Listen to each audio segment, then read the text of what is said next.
Xo'p, mana qizlarjonlar, yaxshimisizlar? Sog'liqlaring yaxshimi? Odamim ko'p edi, o'sha uchun sizlarga qo'ya olmadim video. Mana hozir qo'ymoqchiman. Ayolimiz kelganlar, qarasanglar, ko'ryapsizlar, katta gematomalar bor ekan mana.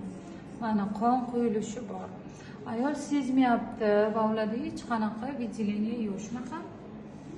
Sezmayapti, hech qanaqa vidileniyalari yo'q.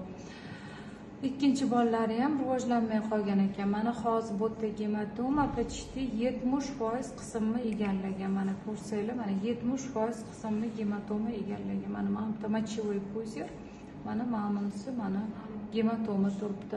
Bunday holatda albatta vrachga murojaat qilishimiz kerak yotish kerak, yotoq rejim hisoblanadi.